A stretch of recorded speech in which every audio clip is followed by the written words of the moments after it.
বলেছেন, একজন মুমিনের পায়ে যদি একটা কাঁটা বিঁধে, চলতে চলতে একটা কাঁটা বিঁধে, এর বিনিময়ে আল্লাহ পাক তার গুনাহগুলো মাফ করে দিবেন।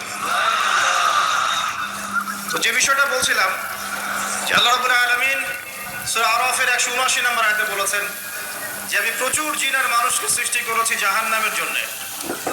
যার দলিল আমরা একটা হাদিস থেকে দিলাম যে উম্মতে মুহাম্মাদি 73 দলে ভাগ হয়ে যাবে, যার 72টা দলে জাহান্নামে যাচ্ছে, একটা জান্নাতে যাবে। তার মানে সংখ্যা কম হচ্ছে। আরেকটা দলিল দিচ্ছিলাম যে আল্লাহ রাব্বুল আলামিন কোরআনুল কারীমের শব্দের অপচয় করেন না। একটা শব্দ দিয়ে তিনি একটা কওমের ইতিহাস তুলে ধরেছেন। যেমন যুলকারনাইন যাচ্ছিলেন পূর্ব দিকে, যেতে যেতে একটা কওমকে দেখলেন যে কওমের সূর্যের আলো থেকে বাঁচার মতো প্রযুক্তি জানা ছিল না, এতই মানবেতর জীবনযাপন করত। আল্লাহ পাক এই কওম সম্পর্কে বললেন কাযালিক, এরা এমনই ছিল। একটা শব্দ দিয়ে কওমের পুরো হিস্ট্রি বলা শেষ। এই কাযালিকা শব্দ দিয়ে আপনি তাফসীর দেখতে পারেন এই কওম সম্পর্কে কত কি বলা হয়েছে। সেই আল্লাহ রাব্বুল আলামিন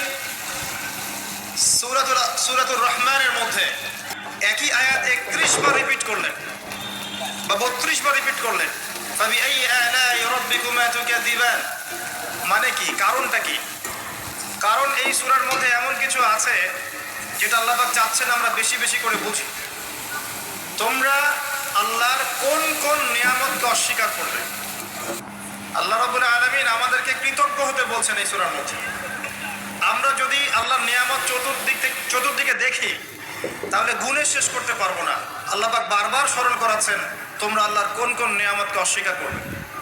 এরপরেও মানুষ আল্লাহদ্রোহী আচরণ করছে।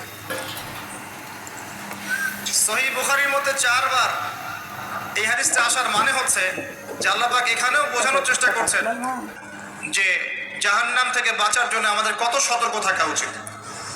হাদিসটা হচ্ছে এই, কিয়ামতের মাঠে আল্লাহ রাব্বুল আলামিন আদম আলাইহিস সালামকে ডাকবেন।